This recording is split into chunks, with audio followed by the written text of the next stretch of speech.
All right, Tim, what are we doing out there? Well, you know, need some more upgrades. Okay. What do you think's in this box? I know what's in the box. Come on. Let's see if the audience knows what's in the box. All right, audience, what's in the box? Well, I would say they read the description. They already know. Oh, shoot, you're right. All right, so this Evo catch cam. Evolution Power Sports.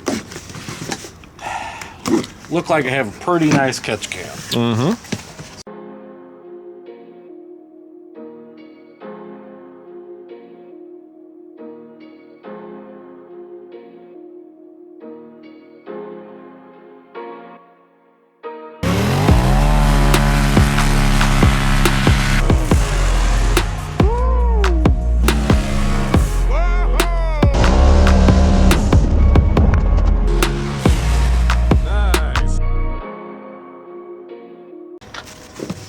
Some hoses. I got a catch can on my machine that's been working good, but I got a feeling this thing looks like a really nice piece. We do have a few other things in this box. Got a feeling I'm gonna like it. All right, let's open this up. We've ordered a spare fuel pump just to make sure we always have a spare for. Yeah, mine and his machine both take the same pump, so we might as well. Not even be. Yeah, might as well just go ahead and. All right. So first looks. Need more light? What? You just throw something at me? Is your gum? Oh, I was trying to check it. All right. Anyways, it's a machine part. Uh huh. Sounds like billet. I would think, yeah. Yep, A little billet. Oh wow, it's got a bar clamp.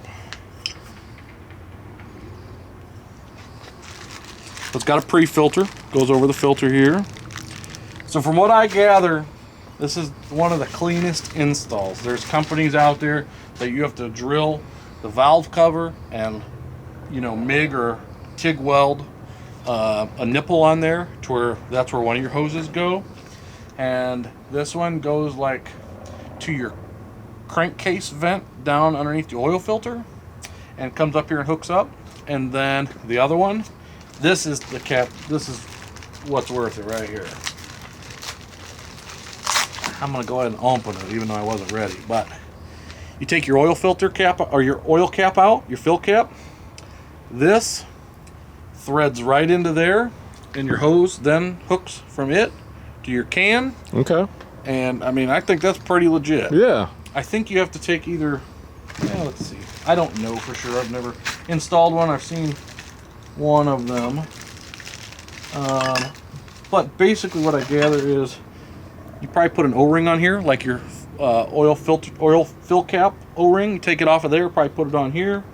I'm just guessing at this point. I don't like directions. Yeah, we don't read directions much around here. Directions. We like to figure it out for ourselves. Nice mounting plate. Nice. For the hoses come through, some different elbows, some straights. So we're going to go ahead and get this thing installed. We'll show you how that goes.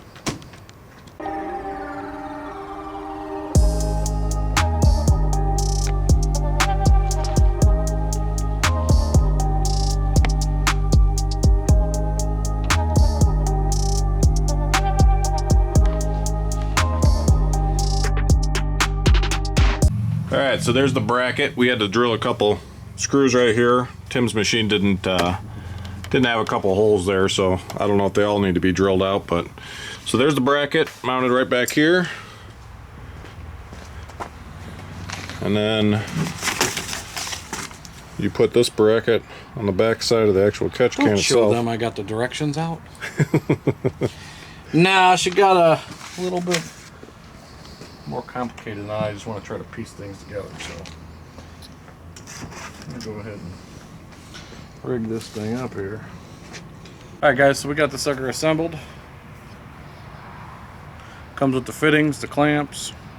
There's still a few more things we got to do on the machine. Did you show them that bracket over here? Yep.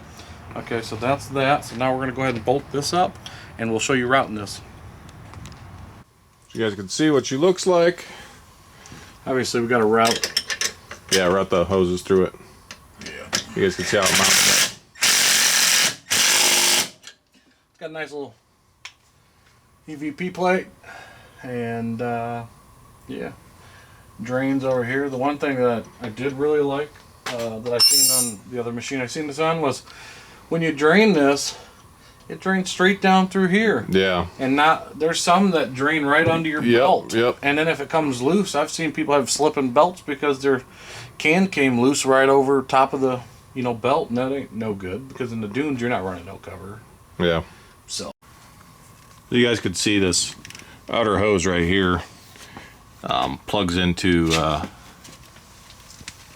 that's from the front of the motor, right? this is from the crankcase vent. Yep. It goes right into the side of the intake. If you have the Evo intake boot, it's gonna be right there. Yeah, and you can see this one up top here. We got capped off. Yeah, that one's capped off, and actually the other side's capped off too because that used to go to my blow-off valve. Yeah. It's capped off up there too. I'm just trying to, I had to cut the elbow off of the line that came from the crankcase. You just literally cut just a little bit off. I actually didn't cut enough off, so I cut another little sliver. And You're cutting that elbow off of it, basically. yeah, basically cutting that elbow off, So and then this straight to this straight pipe is going to go to a nipple, and then go right over there. I'm just trying to get the fitting on right now. So there's the fitting. I'm just trying to get the crimp up further before we crimp it down. Gotcha. So, all right, guys. So you can see that's where we routed it through. Put a couple clamps on it, zip tied it. Just kind of wound it in through there a little bit so it wasn't exposed. And here, Tim, if you want to show us what's going on here. so basically, there's the fill cap. You remove your fill cap. Once you remove your fill cap, you take the O-ring that came on the factory fill cap and you put it on the bottom of there. And then basically you can just turn this hose and pull that off. That's how you fill your oil, and that's also how you vent, you know, your catch can. So another thing to keep in mind too is that whole thing's got to turn. So when you want to turn it, you're going to want to leave a little extra slack in this thing. We left extra slack. We didn't even cut that hose, did we? No, we did not cut that hose. The other hose we cut. This hose we did not, to where we have enough slack to pull in and turn. But now overall, it's a nice unit, and I feel We've like always had good luck with Evo stuff, so it's like it just makes sense. it does make sense, and that's probably the sharpest looking catch can. It is for I've sure the ever sharpest looking seen. catch can. And I don't know. I have like I think about different catch cans. Like I see one person pop his catch can open and he drops a whole puddle, you know, just in a day. And I mean, his whole catch can might have been full. And then Will's catch can, it's nice, it works, but you get like this much out of it. There's Yeah, it's very not a little. lot. Every I'm once always in a while- draining it, but yeah, it's not a lot. Yeah, there's not a lot coming out of it. Now, is that because the way somebody routed it, or you know, the way different companies route it? Does some work better than other? I don't. Yeah, so we'll be able to tell. I mean, this summer we're going to get mine and yours out there, you know, drain them right before and be able to compare them side by side, you know, what collects the most, I guess. Now, this does have an open element as well to it, so I don't know if that plays into the factor. Mine's all a Because yours sealed all unit. closed, Yeah, mine's yeah. all a sealed unit. It so. vents where the motor vents. Yours does. Yeah, we just pulled the intercooler recently, and the inside of the intercooler was really clean, so. Now, after my Oklahoma trip with my charge tube problems I had, where it got slit and I had to extend it, I seen some oil and stuff in there, which I've always seen a little bit of oil in there. Yeah. Yeah, you know, I don't even know that it was oil. It could have been moisture and oil or whatever from the E. Yeah. And so I know I needed to get one on there. I've went on one trip and maybe that one ride and rode around the field once on this thing, so I didn't really ride it much without a catch can since we did the big turbo and E85. Now, obviously, I didn't have a catch can for the last 3 years, but you just got on E85 recently, I so did, yep, yeah, went big so- turbo and got on E85. Another thing I should mention too while we're here, huge shout out to Nick over at Evo for helping us out with the charge tube. So he got us squared away there. So we had a problem with it out in Oklahoma, so he took came good care of through us. the charge tube, no problems. Had it shipped to the house ready to go for us. So They're always on point. yep, always taking care of us. So All right, guys. Well, I think that's it for this video. Like, share, subscribe, comment. Check us out on Facebook, TikTok, Instagram. Merch on our website, UTV Outlaws Store, 2S's.com. Thanks. Patreon. Yep, stuff like that. So We got some trips coming up here real quick. Yes, we do. The dunes are open now. yep. So my camper will be open like the 30th of April. So I still have, I don't know what, 2.5, 3 weeks before that opens. But once that opens up, look out, content flying. Yep. All right. See you guys on the next video. Thanks.